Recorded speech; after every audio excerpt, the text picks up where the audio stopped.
ॐ दक्षिणास्य समारम्भा शङ्कराचार्यमध्यमा अस्मदाचार्यपर्यन्ता स्मर्या गुरुपरम्परा श्रुतिस्मृतिपुराणानाम् आलयं करुणालयं नमामि भगवत्पादं शङ्करं लोकशङ्करं शङ्करं शङ्कराचार्यं केशवं बादरायणं सूत्रभाष्यकृतौ वन्दे भगवन्तौ पुनः पुनः ईश्वरो गुरुरात्मेति मूर्तिभेदविभागिने व्योमवद्व्याप्तदेहाय दक्षिणामूर्तये नमः।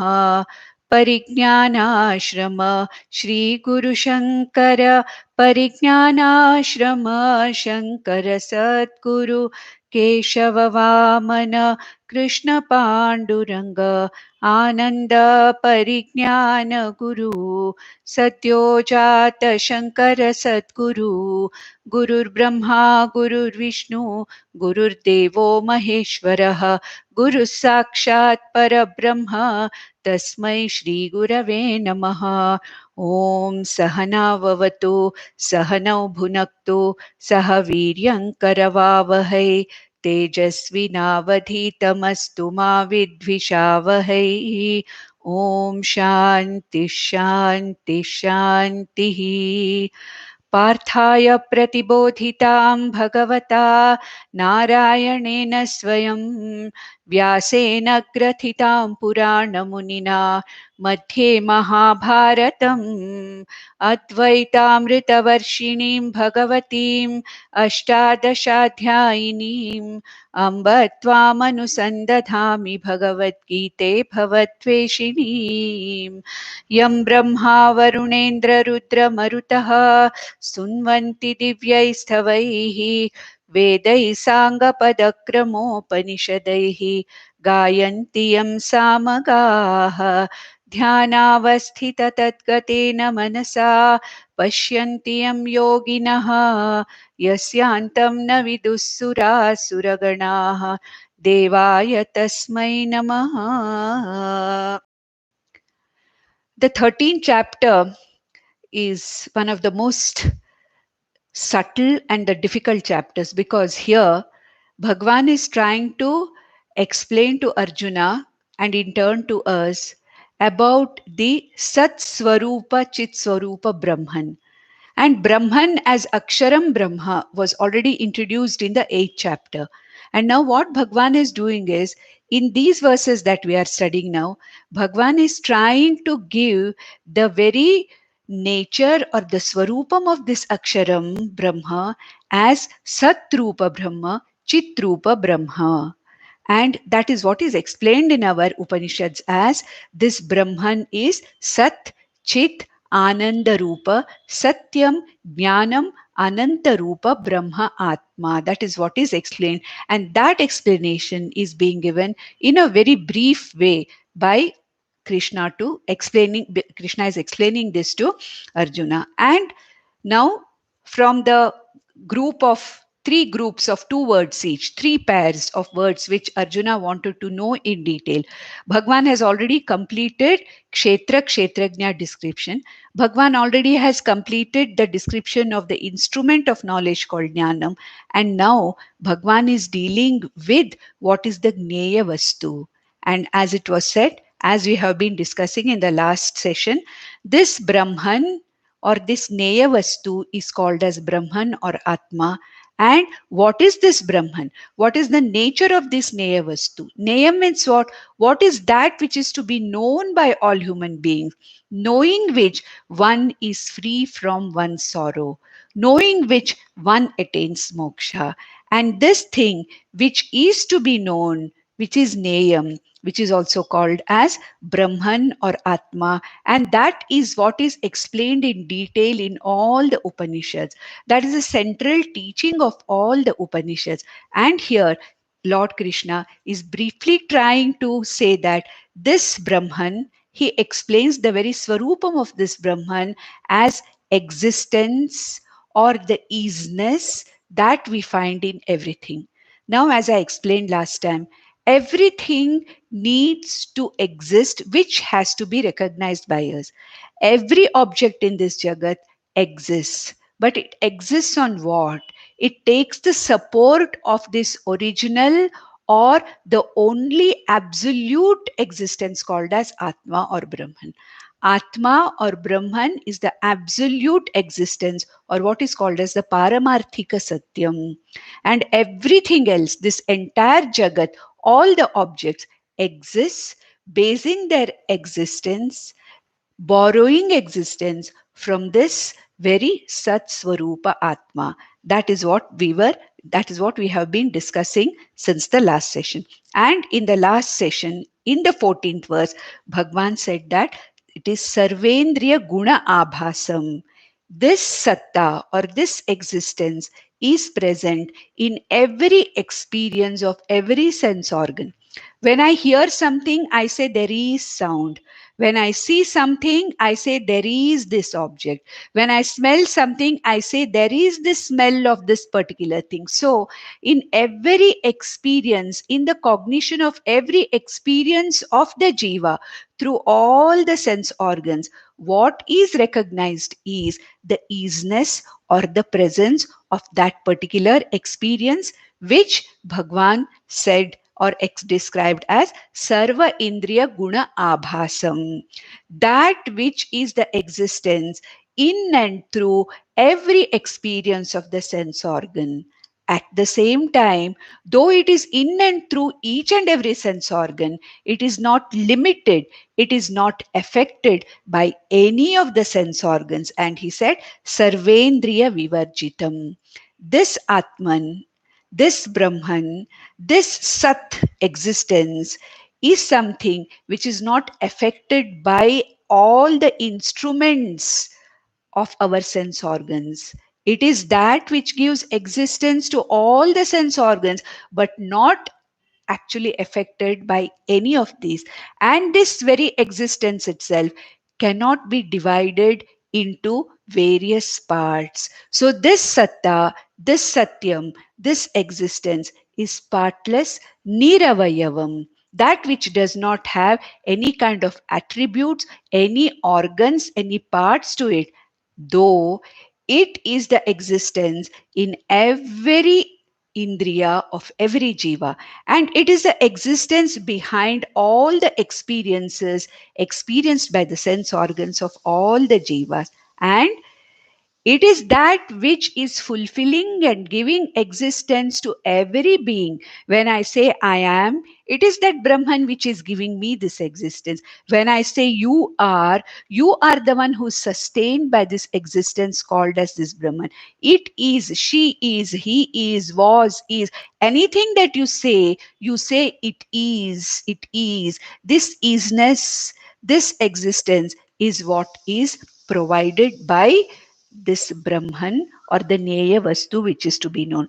And furthermore, the Swarupam of existence is being described here by Krishna here in the next few verses. He says here in the 15th verse of the 13th chapter, Bahirantascha bhutanam acharam charameva cha sukshmat tad avigne सूक्ष्मत्वात् अविज्ञेयं दूरस्थं चान्तिके च tat.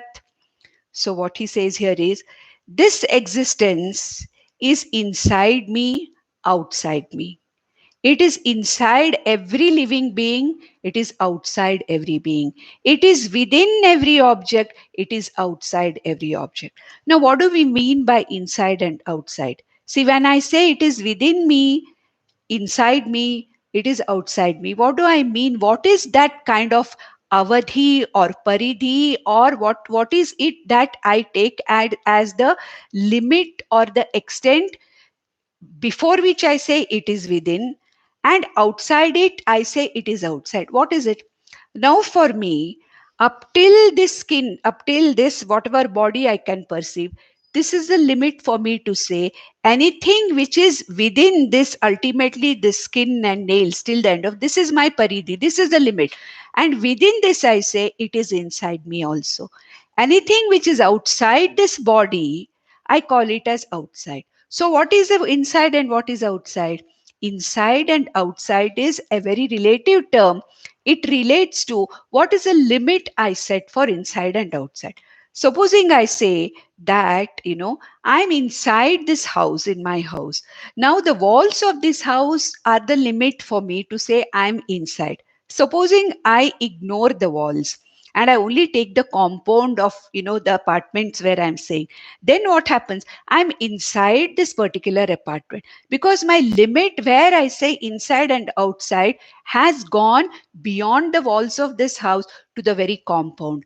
Now, if I extend it further, I can say I'm in a place called Bangalore because I have extended my limit or paridhi of limitation of inside. I have extended it further. And what Acharya Shankara in his Bhashya says is, it all depends upon what is the limit that you set as the circumference or the limit to call it inside.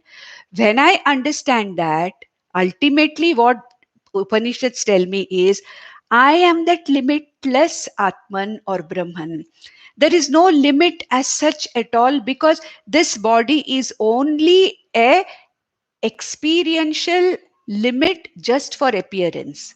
Now to understand the sukshmatvam of this Brahman, the Sat aspect of Brahman, normally our Upanishads give the example of space. See, space is also very sukshma, correct? It is the subtlest. I cannot see space. I cannot perceive space with any of my sense organs. But then I know that there is space. Why?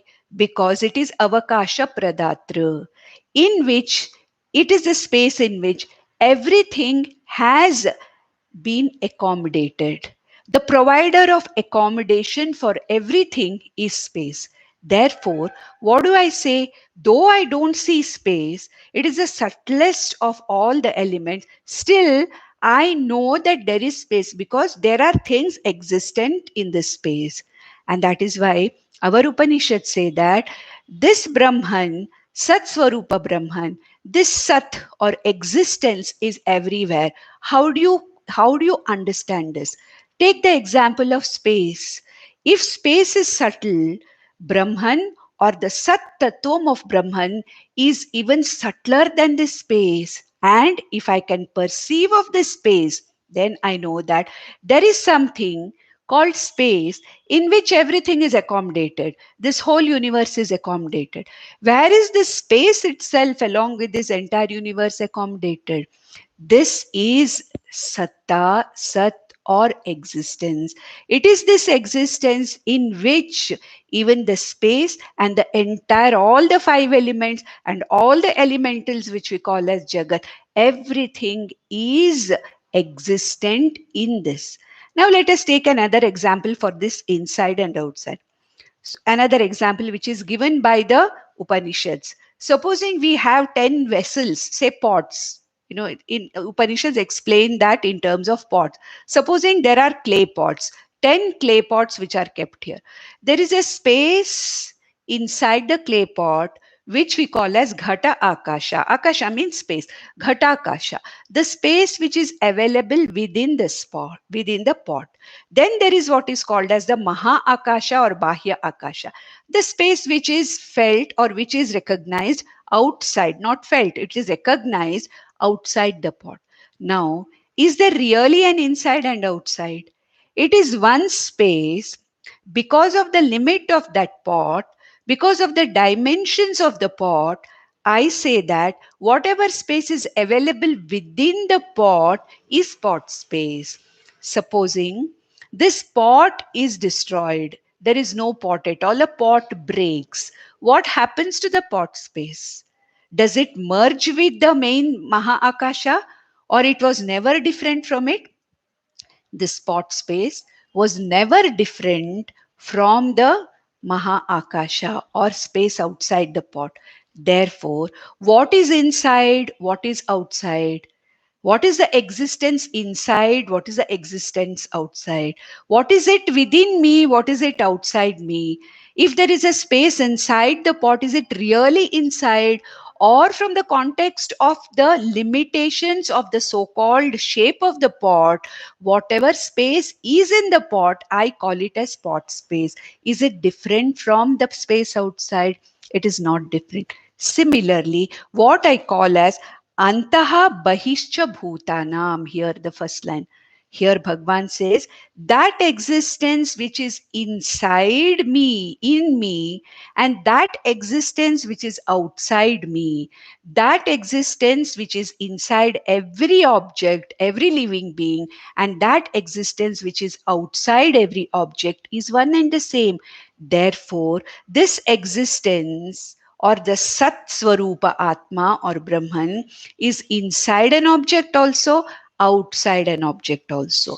But outside, since I don't have a reflecting medium, I do not see it as present there.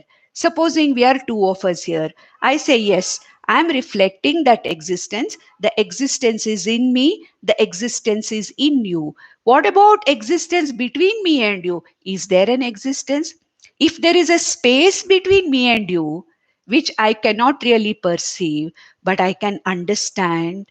Similarly, here, Bhagwan says, this existence is inside a jiva, inside any object of the Jagat, and outside also. Inside and outside refer only to the boundary of the reflecting medium or the upadhi. That's it. Like when you say a reflection is confined to the boundaries of the mirror. Correct? So if you have a big mirror, you may find a big reflection. If you have a very small mirror, you will find a small reflection. So the isness of Brahman, the Sat Swarupa Brahma, is inside everything also, outside everything also.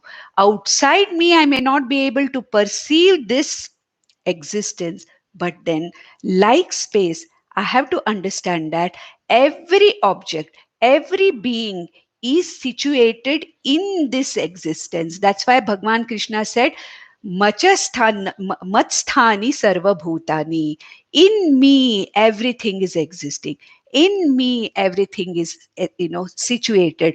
I, the existence, lend existence to every being, every object in the Jagat to exist in me. So all the existence of every being, living and non-living, is in me, the Paramarthika Satyam, that ultimate existence. So he says, Bahihi Antascha Bhutana. This existence is within all the living organisms and objects and outside also. Acharam charam evacha. So this existence is in the moving and non-moving objects also. This is one way of explaining. Another way of explaining is what? When I move, when the upadhi moves, I feel that the existence also is moving. Correct? When I'm sitting here in one place and talking to you, I feel that I am existing here. When I'm walking, when I'm traveling, I feel that the existence also is moving with me. Correct? So here he says that it is inside and outside of a living being also, non-living being also. That which is moving also is moving in existence. That which is not moving and stationary also is in this existence. At the same time, any moving object feels that it is moving. I am moving. That is moving. That movement, the feeling of movement, is the movement of the upadhi. The easiness is not moving, it is there. I'll give you the example for this. When we are traveling, when we are reaching a particular place, we reach many places, correct? Supposing I want to, travel from Mangalore or Shirali to Bangalore by road. Now, what do I say? This particular place has come. Kunigal has come. Bangalore now has come. Bangalore is where it is. Kunigal is where it is. Hassan is where it is. It has not come. I, the traveling body, mind, has reached that place and I say it has come. So the existence of those places, they are there. They have never moved from where they are. But I feel that they have come. Instead of saying that I have reached Hassan, what do I say? Hassan has come. Bangalore has come. Now what am I doing? I'm transferring, the movement of this body mind upadhi to the existence or the satta. That is what is meant by charam acharam evacha. So in two ways we can express this. This satta means what? Existence. This existence is there within and outside of a moving as well as a non-moving object. And in a moving object, the moving object or the body mind sense complex or the moving object normally does not see itself moving. It feels that the existence is coming towards it. That is coming, this is going. So the existence is there also, the existence is here also. Brahman is there, Brahman is here. Therefore, everywhere there is Brahman. That feeling that this existence is coming and going is only our own Brahma. Okay, it is our own confusion where we are transferring the movement from this body mind sense complex to that existence. But here he says there is absolutely no movement. It is non-moving. It is all the time there in all the objects within and outside. And sukshmatvad tad avigneyam, because of its subtlety. Sukshmat sukshmataram nityam, it is called. It is that which is the subtlest of the subtle, and therefore it cannot be perceived by us. Whatever we perceive is only the reflection of that existence in a particular upadhi. In this body mind sense complex, I say I am. In this upadhi of this table, I say the table is. Therefore, the existence is reflected by a particular object or a body mind sense complex. Therefore, directly it cannot be perceived. It is only perceived by its reflection in a particular upadhi. Therefore, it is the subtlest of the subtle and difficult to comprehend. And therefore, the Upanishads themselves give us the idea of space. Space meditation is done to actually understand that I have to just understand that Brahman or this existence is something like space, sukshmat sukshmataram. And if you say it is durastham cha antikecha, it is the nearest also, it is the farthest also, because whatever is there is only existence. In the farthest of the farthest also, the isness is there, and the nearest of the nearest, in me, I myself am that existence. So this existence is everywhere. So if I look at it from a particular point of view, it is the farthest, at the same time it is the nearest, because it is everywhere. It is not divided. It is not something which comes and goes. The same thing is now explained in the next verse, in the 16th verse. He says, Avibhaktancha bhuteshu vibhaktamiva cha sthitam bhuta bhartru cha tadneyam grasishnu prabhavishnu cha. This Sat Atma, this Sat or existence is what? Avibhaktam cha sarva bhutechu. It is indivisible. Like we say for consciousness, it is indivisible consciousness, indivisible existence. It is niravayava. It cannot be divided. It cannot be divided into up and out and outside and inside, because the previous verse said existence is outside also, inside also. Here Bhagwan goes one step further and says it cannot even be said that it is inside and outside, like I explained about the pot space and the main space. It is not something which can be divided. If there are 10 pots, I cannot say that there are 10 pot spaces. No, there is one space which is reflected, which is available within 10 pots. There is no difference between the pot space and the main space. Similarly, there may be 84 lakhs organisms. That existence which is found in each of these organisms is one and the same. It is indivisible. But vibhaktam iva cha sthitam. But it looks as if it is divided. Why does it look as it is divided? Because of this upadhi. What is upadhi? A body, mind, sense complex in a living being, or a name and form in a non-living being is called as an upadhi. That which reflects this existence. And therefore, what do I say? Okay, this existence is in me, this existence is in you, this existence in that, in this, it looks as if it is divided into multiples. But here, and our scriptures, Upanishads say, no, existence is one and only indivisible existence. Like the Kshetrajna, what did Bhagavan say about Kshetrajna? Kshetrajnam chapi mam vidhi sarva kshetreshu bharata.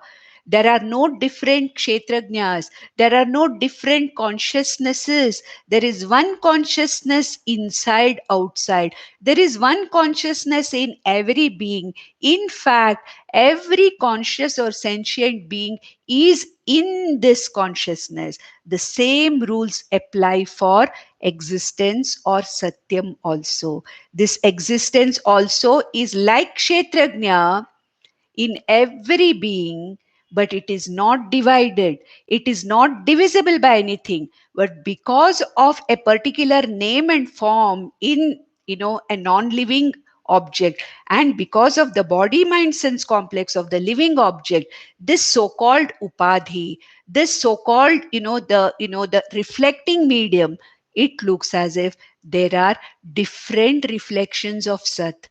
For example, if you stand in front of 10 mirrors, there are 10 reflections. What is happening here? That 10 reflecting mediums are reflecting one bimba into 10 reflections. Does it mean that there are really 10? No. There are 10 reflecting media in which the one consciousness, one original face is reflected. Similarly, there may be millions of living beings, millions of non-living things reflecting this existence, and it looks as though it is multiple and divided, not because of its nature, but because of the reflecting media. Therefore, vibhaktam cha sthitam iva cha, vibhaktam iva, as if it is divided. It is not divided. It is not divisible. It is ekam akhandam. Akhandam means what? That which cannot be broken into pieces. It is one akhandam consciousness. It is one akhandam existence. One akhandam chit, chaitanyam. One akhandam sat or satta, which are the very, very basic swarupa lakshanas of this Neyam Brahma. And what is this existence? It is this existence which is the Srishti Sthiti Laya Karanam. So he says, Bhuta Bhartrischa Tadneyam. This Neyavastu Brahman or existence Brahman, Brahman in the form of existence, is the Bhuta Bhartru, that which is the Sthiti Karanam.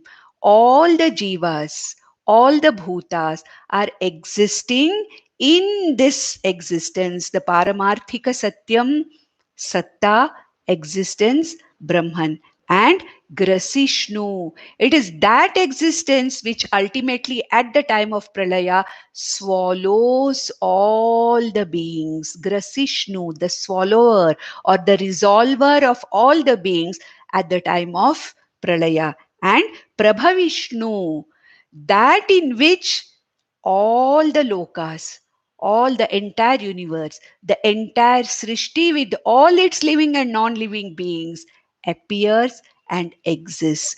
Therefore, Shnu here, Grasishnu, Prabhavishnu, Shnu here means cause.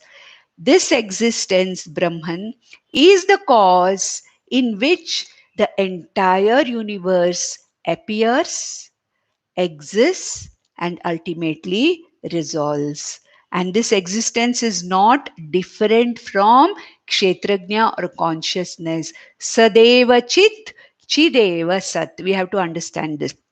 So, Sat and Chit or Satyam and Jnanam are not two different things. They are one and the same. From the point of view of the cognizing individual consciousness, it is called as consciousness or, Jnanam. From the point of view of a cognizing living being, it is called as a Jnanam, Nyapti Swarupa. Okay, whereas from the point of view of existence, the isness, it is called as Satyam. Therefore, Sat and Chit, Satyam and Jnanam are not two different things. So, whenever we understand about Kshetrajna or consciousness, we have to apply the same principles to the existence or Sat also. Similarly, when we are now reading about Sat, we have to apply the same principles to consciousness or the Chit also, or the Chaitanya also. In the next now, we should not think that all this time Bhagwan is talking about Sat Swarupa Atma. So is it only Sat? No. Now Bhagwan wants to say that which I have explained to you as Sat Brahma, as existence, is nothing but that consciousness itself, or what I explained to you as Kshetrajna. That Kshetrajna is the very Sat that I'm talking about now, and that he wants to make it very clear in the next verse, 17th verse. And he says, Jyoti Shamapi Tad Jyotihi Tamasah Paramuchyate Jnanam Neyam Jnanagamyam Hridi Sarvasya Vishtitam. So Arjuna, don't think that what I talk to you right now as existence, one of the Swarupa Lakshanas, one of the very nature of this Nyaya Vastu Brahman as existence Swarupa, it is not only that. Do you remember, Arjuna? I talked to you about the knower of this Kshetra called as Kshetrajna, or that consciousness which is there in all the being. Kshetrajnam chapimam vidhi sarva kshetreshu. Now, this existence in the last 2-3 verses I have talked to you, and that kshetrajna or consciousness are one and the same. So he says, as consciousness, as this jnanam, as this kshetrajna, who am I? Jyotisham api tad jyotihi. Jyoti means light. What is the meaning of light? Light is that which reveals everything else and reveals itself also. Correct? When there is a light, you don't need another light to illumine that light. Right? At the same time, light illumines everything that comes in its purview and illumines itself also. Take sun, take Agni, take any form of light, our own bulb also here. It reveals itself. At the same time, it reveals everything that is there in its presence. So here our Upanishads say that which is a revealer is called as the light. And what is it that reveals? The light of consciousness. So this jnanam jyotisham api tad jyotihi. Who's this kshetrajna? It is the light of consciousness. It is that which cognizes. What does it cognize? It cognizes everything that is there in the universe. The entire kshetram is cognized by the kshetrajna. Okay, the one who knows the kshetram is called as kshetrajna. That's what Krishna said in the second verse, isn't it? That everything around me is kshetram, and the cognizer or the knower of this entire kshetra is called as kshetrajna. So who's a knower? Knower is that light of consciousness which reveals everything, the entire kshetra. Not only the entire kshetra, it reveals itself also. That is why when I know something, what do I say? I know. I know this. So this light of consciousness is revealing me, the cognizer, the knower, and revealing what is known also. Correct? And at the same time, here Krishna says, Tamasaha paramuchyate. What is the meaning of this? Now, this our regular sources of light Can they light up darkness? No. When there is a dark room or when there is darkness, if any of our local sources of light, including sunlight, are brought in, what happens? The darkness disappears. Correct? But there is one light which reveals even the darkness. It is the light of consciousness. It is the knower aham. I say there is light, I say there is darkness. And when I translate it into a little subtler way, I know this consciousness reveals what I know. I don't know, that also is revealed by this consciousness, correct? I know this, but I don't know this. So, absence of knowledge, absence of not knowing something also is revealed. Now, my ignorance also is revealed. That is what is the meaning of it. I know this, that is also revealed. By whom? By this revealing, cognizing consciousness, Sakshi Chaitanya Atma. You ask me, do you know how to speak Urdu? I don't know. What says I don't know? Who says I don't know? It is this light of consciousness which says I don't know. This is the light of consciousness which lights up my ignorance also. This is the light of consciousness which lights up my knowledge also. This is the light of consciousness which lights up all the other sources of light also. To say there is sunlight, I need to have this light of consciousness which cognizes the sunlight. To say there is moonlight, this is the light of consciousness which recognizes the moonlight. There is this bright, effulgent fire. To recognize the light in fire, this light of consciousness is needed.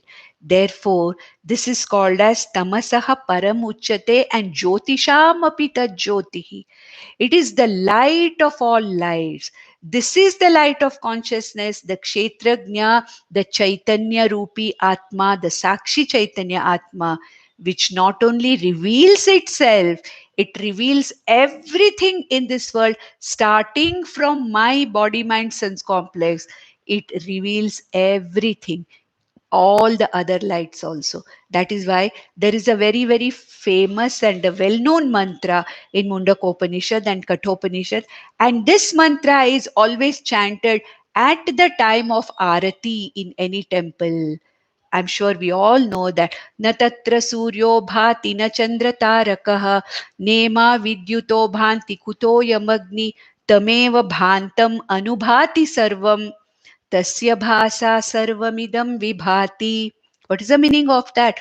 Na tatra suryo bhati na chandra taraka. Without that, the sunlight cannot be perceived, the moonlight cannot be perceived, the starlight cannot be perceived, the vidyut, lightning cannot be perceived. What about it? Cannot light up any everything.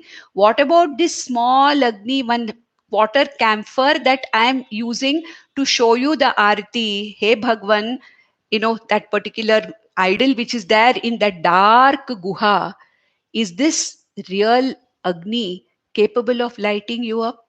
You are the light of consciousness.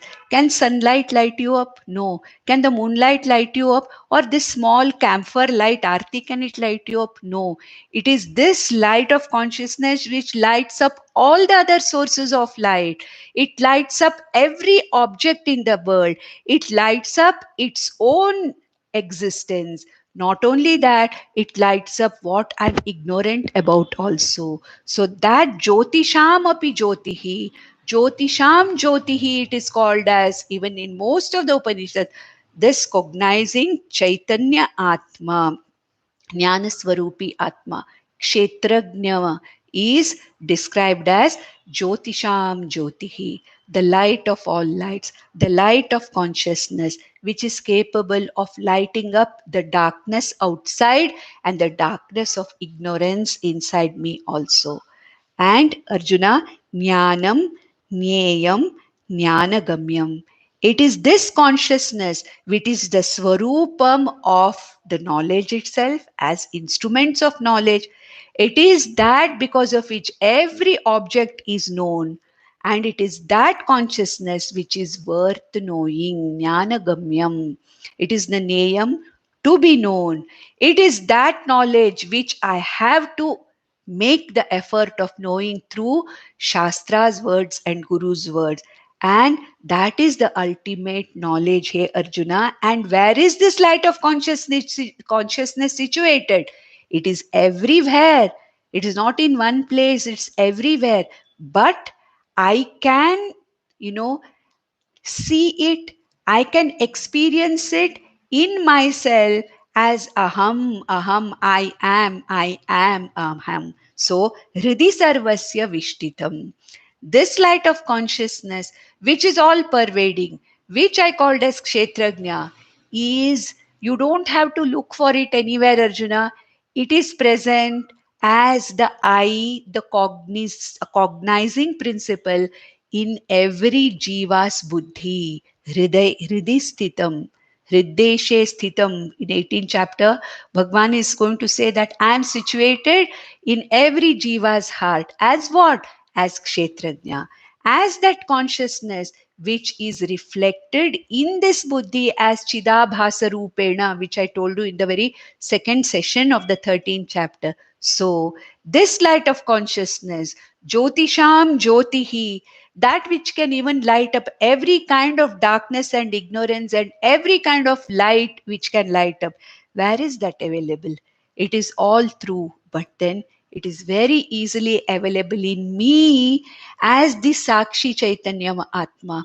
That very knower consciousness, that very knowing consciousness which is capable of knowing everything. Hridi Sarvasya. In every sentient jiva's heart, it is available as a constant spuranam, a constant pulsation of aham, aham, aham, I know, I know you, I know this, I know that, I don't.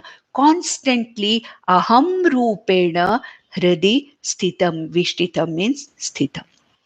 With this, Bhagwan Krishna has finished two sets of the words Kshetraha, Kshetrajna, Jnanam and Neyam. And in the next verse, he's trying to tell Arjuna, look Arjuna, out of the six you asked, I have talked to you briefly, at the same time in sufficient detail, and if you want more details, you have to go to Upanishads. Because here, Bhagavad Gita can only give Arjuna and us a glimpse of what is being talked about in the Upanishads.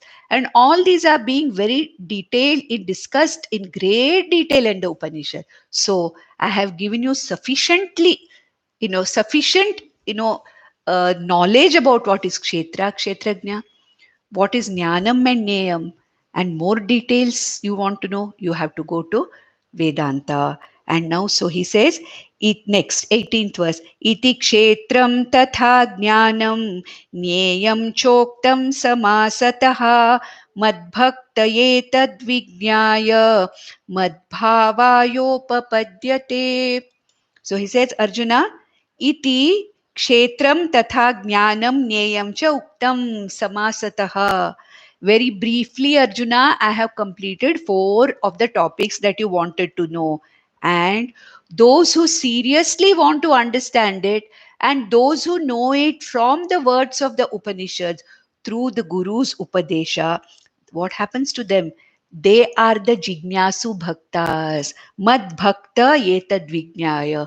This Jignasu Bhakta who wants to know all these things, and when he understands what is Kshetra-kshetrajna, what is this Jnanam Neyam, what is the nature of this Neya Vastu, what is the meaning of Sat Brahma, what is the meaning of Jnanam Brahma or Chit Brahma, when this is understood very clearly, Mad Bhavaya Upapadyate.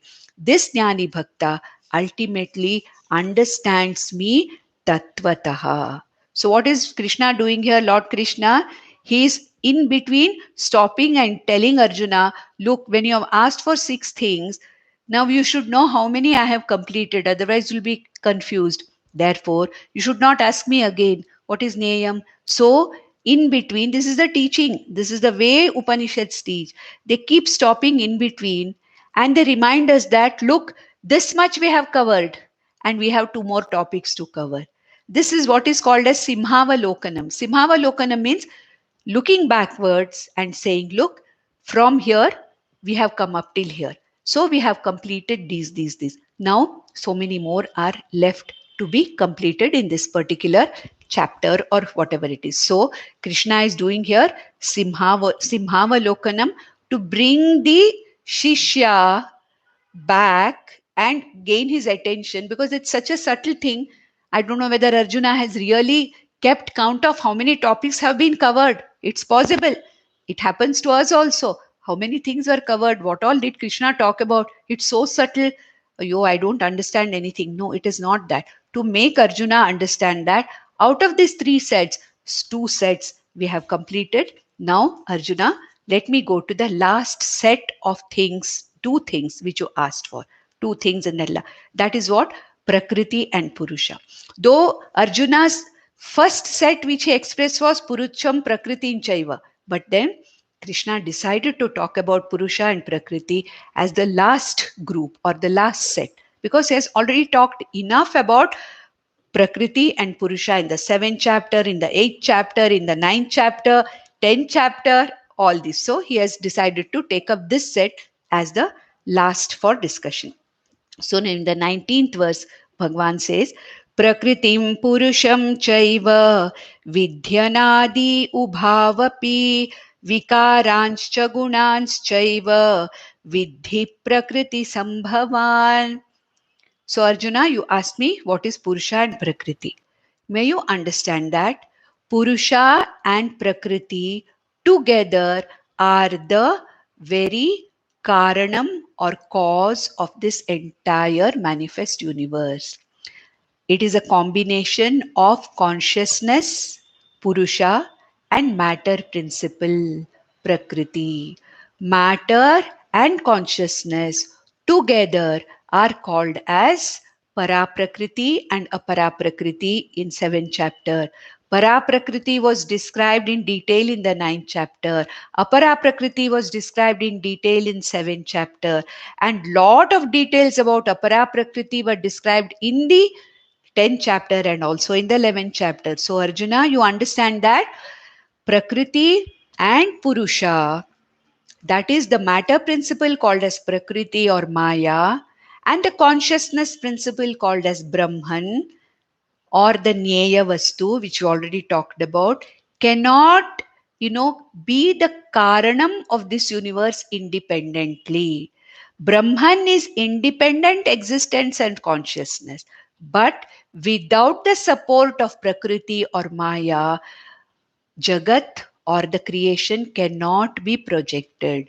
Maya or Prakriti drawing existence, drawing consciousness from Brahman projects this entire universe onto this existence called as Brahman. Therefore, this Brahman Maya or Brahman Prakriti combination, a loose combination, is called as Ishvara, which is the Abhinna Nimitta Upadana Karanam of this entire universe. Now, you don't ask me what is Abhinna Nimitta Upadana Karanam. Abhinna means indivisible. Nimitta means the intelligent cause, Brahman, Paraprakriti, and Upadana, the material cause of this entire universe. The material and the maker of this entire universe is nothing but a combination of Prakriti and Purusha. Prakriti is the matter principle, the material. Purusha is the existence consciousness principle, which was talked about as Neya Vastu till now. And both of them, he says, with the Anadi Ubhavapi. Understand that both of them are Anadi, beginningless. What is the difference then between Purusha and Prakriti? Ultimately, when a person understands this, a jnani, he has ended the Prakriti for himself. That's it. So, Prakriti or Maya is for a jnani, for a person who has understood this Kshetra-kshetrajna properly. He has ended the clutches of Prakriti for himself, which is called as moksha. Otherwise, both of them are all the time there. I have to jump out of this cycle. Otherwise, I continue as an Anadi Jiva also. Therefore, here Bhagavan says that both the Prakriti, the material principle, the matter principle, and the consciousness principle are anadi. They are beginningless. And ultimately, what is it that is changing and causing these different varieties of things in this Jagat? Vikaranscha gunanschaiva. So may you understand that it is the Prakriti or the matter principle, which is also called as Maya, which goes through all the changes, all the vikaras, all the parinamas. Therefore, Prakriti is called as Parinami Upadana Karanam. Parinami means what? That which changes, that which undergoes a lot of vikaras. Vikaranscha gunanschaiva. That means, may you understand that it is Prakriti which undergoes all the vikaras. It is the Prakriti which is endowed with all the attributes and gunas, which, because of which, all the things in the Jagat have got attributes or gunas. Therefore, understand, Vidhi Prakriti Sambhavan. Arjuna, may you know that all the changes are happening in Prakriti. That is what? Apara Prakriti or Maya. Whereas Brahman is the unchanging. Vivarta. Vivarta means what? Unchanging, without any change. That which provides only the existence and consciousness, from which Prakriti borrows this, changes continuously and constantly, and then gives rise to this ever changing world of various objects with various attributes. Therefore, Arjuna, understand that here we have two things. What is that? Purusha, which is one, Prakriti, which becomes many. Purusha, which is non changing, Prakriti, which is always changing. Purusha, which does not have any attributes or gunas. Prakriti, which is all the time full of attributes and gunas. And Purusha is one, changeless, niravayava, nirguna, nirvikari. Whereas it is the Maya or Prakriti principle, which is vikari, which is saguna, okay, which is multiple, keeps on changing. And it is this Prakriti, with the help of this Purusha, projects this entire world. And this entire world is called as Ishvara Srishti. What is Ishvara? Maya Sahita Brahman is called as Ishvara, which is Abhinna Nimitta Upadana Karanam of this entire projected universe. And if you know this, then Arjuna, you will understand one thing. What? This Purusha is Satyam. Satyam means what? That which is existent, Paramarthika Satyam. It is the highest order of reality. Whereas this Prakriti or Maya is Mithya or Vyavaharika Satyam. Maya is an experiential reality. The Jagat is an experiential reality. It is a temporary reality. It is a changing reality. Whereas Purusha, Atma, Brahman or Neya Vastu in the form of existence and consciousness is the ultimate reality, the Paramarthika Satyam, which does not change, which does not have any attributes, which cannot be divided, which exists in its pristine form, and that Satya Rupi, Jnana Rupi, Sat, Chit, Brahma, that is what is called as Purusha here, which is available in every being's Hridaya as the Purusha. Now, what happens to this Prakriti? How does it produce or how does it project this whole universe? Here he says, Karya Karana Kartritve Hetu Prakriti Ruchyate Purusha Sukha Dukkhanam Bhoktritve Hetu Ruchyate. Krishna says, this changing Prakriti The matter principle called as Prakriti or Maya gives rise to this Karya Karana Sanghata, Karya Karana Kartritve. It is the creator, Maya, as the creator of the body, mind, sense complex of all the living beings and all the other names and forms of non living beings. Therefore, Prakriti is the Hetu. Hetu means what? The cause for all the names and forms and body, mind, sense complexes. What is Purusha? Purushaha Sukha Dukkhanam Bhoktritve Heturuchyate. Then what is this Purusha? This Purusha is the very Sakshi Chaitanya Atma, which is there in every experience. When I say, I see this world, what is this I? This is the Purusha, the consciousness, which is aware of this world. When I see, I am happy, I am experiencing happiness. What is it that is experiencing the happiness? Sakshi Chaitanya Rupena. It is this Atma, it is this Brahman, which is witnessing all the changes that are happening in the Prakriti. It is Prakriti or Maya which is the Hetu or Karanam of all the changing body, mind, sense complexes. Whereas Purusha is that unchanging light of consciousness, the witness consciousness, which is aware of all the changes, all the attributes that are there in every object in the universe.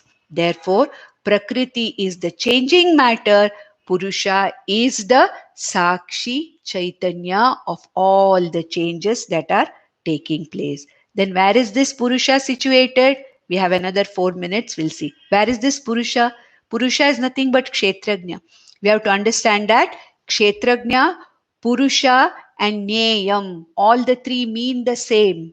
Krishna, Lord Krishna, is describing these three things from different points of view. They are the same. Kshetrajna is that consciousness which is the knower of Kshetram. Here again, what does he say? Purusha is that knower which is the knower of the entire Prakriti. Ultimately, what Lord Krishna is saying, the same thing. He is describing the Kshetrajna, the Purusha, and also the Nyayam Brahma as one and the same. And where is this Purusha situated? Just in the previous verse, he said that Antascha, Bahishcha, everywhere, this consciousness principle, existence principle, which is called as the Paramarthika Satyam, the ultimate reality, is present everywhere. But then, how do I experience that? Where do I find it? It's everywhere. Where do I find it? Just like what Lord Krishna said, it is available in the buddhi of every human being, in me, hridistitaha, as a reflection, as Chidabhasa. Here in the 21st verse also, Bhagwan says, Purusha prakriti stohi bhunkte prakriti chan gunan karanam guna sangosya sadasadyo ni janmasu. So what is that? Which is this Purusha? Where is it available? Purusha is everywhere as the witness consciousness. But being the subtlest, it is not available for our senses. Our sense organs are not able to perceive. What is not perceived by the sense organs, our mind and our intellect are also not able to explain. Then, how do I know this Purusha or this consciousness is there? Where is this Purusha? Like everywhere else, this Purusha, Prakritistaha. This Purusha is Sutre Manigana Iva. It is Mai Proktam Sarvam Idam, 7th chapter. Mai Proktam Sarvam Idam Sutre Manigana Iva. In me, this Purusha, this entire Prakriti is woven.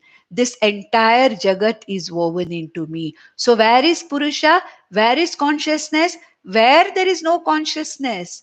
Wherever is, whatever is, in everything that I am aware of, there is this consciousness. This Purusha is in and through entire Prakriti. That is why it says, Anavasteshu avasthitam. In this entire Anavastha, in this constantly moving thing called as Jagat, that which is constantly present, all the time present, is nothing but this Purusha or Chaitanya Rupi Atma. Sakshi Chaitanya Atma, Sat Rupena, Chit Rupena, it is Prakritistaha. It is situated in all matter principle. And what does it do? Bhunkte Prakriti Jan Gunan. It witnesses without getting changed, without doing anything. Merely it witnesses all the karyas of Prakriti. All that is happening in the Prakriti is being witnessed by this consciousness, Kshetrajna or Purushaha. And the next two lines, Karanam Gunasangosya Sad Asad Yonisu Janmasu. We will see the details of it in the next session. ॐ नन्दन्तु साधका सर्वे विनश्यन्तु विदूषकाः अवस्थाशाम्भवी मेस्तु प्रसन्नोऽस्तु गुरुः सदा सर्वे भवन्तु सुखिनः सर्वे सन्तु निरामयाः सर्वे भद्राणि पश्यन्तु मा कश्चित् दुःखमाप्नुयात् ॐ शान्ति शान्ति शान्तिः ॐ नमो भगवते वासुदेवाय।